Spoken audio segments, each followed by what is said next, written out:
So hello po ulit sa inyo mga ka-fisher folks. This is Renings Bueno and we are at our day 5 before our OJT journey. At nandito na nga po tayo ulit sa before freshwater demonstration fish farm.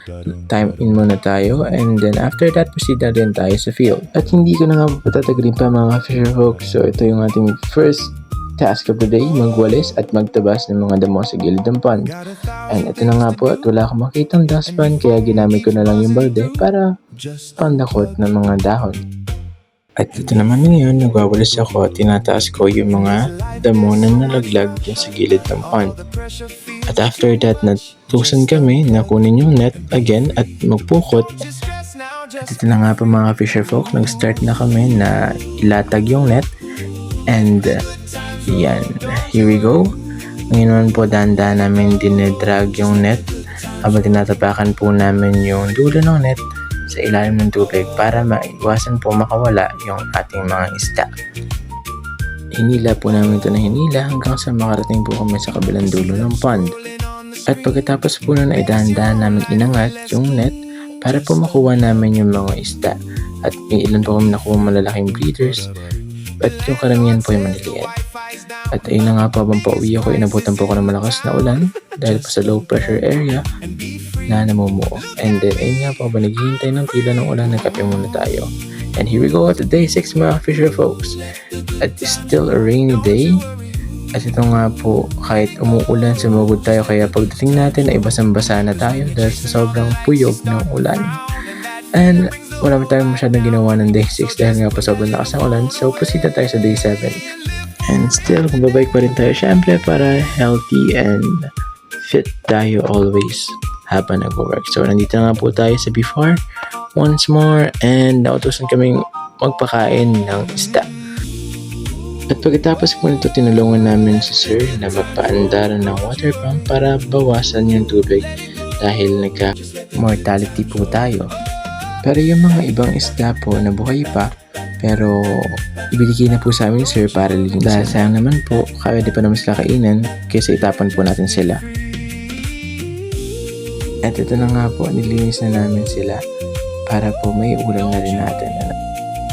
And after that, ito na nga po, kitang-kita naman po natin na naghahanda na sumabak sa gera ang mga person. It's a joke. Ito nga po yung mga hinasang itak at pantaba. Siyempre gagamitin po natin yan para magdamo at magtabas ng mga baging na nakaharang dun sa ating main canal na kung saan dun po nagko-flow yung mga water kapag nag-drain po tayo ng ating pond. So ito na nga po ang mga person, so busy but still happy. Ito nga po, makita nyo naman yung passage po na ang ganda na ng flow ng tubig dahil po sa syempre sipag at syaga ng mga kapwa natin fisher folks. So ito na nga po, let's proceed. Malapit na po kami matapos sa area namin today. And medyo, ayan po, nahirapan ng mga person but still, natapos din naman po namin and nag-enjoy naman karamihan kahit medyo malalim lang yung burak sa ibang part. After that, nagkaroon po kami ng seminar about sa ornamental fishes. Before I went home yan, dumaan muna tayo sa Payupi para makita natin yung magandang view na to. And by the way, that's UPLB. And that's all for my 7th day. And this is our 8th day, guys. Mga fisher folks, kape tayo. And yun nga po yung ginagawa ko minsan sa umaga po. Or not minsan, madalas usually dahil po kapag umaga, doon ako nagkakape sa office. Yan, dadala na lang akong coffee. And then after that, yan po, dito po muna tayo sa koi area. Samahan natin yung mga kaklase nating magpakain. So ito po, ito yung mga baby na koi and yung mga malalakiin po yung mga adults na koi. And now, let's proceed po sa next task na inassign natin for today's video. Ito po ang mga hardinerong person for today's video. At ito nga po ginawa namin, nagtanggal kami ng mga damo sa paligid ng hardin at tinrim po namin yung mga plants. Yan, diba? Kita nyo naman guys. Sobrang sipag ng mga person. That's group 2 or Euchromis.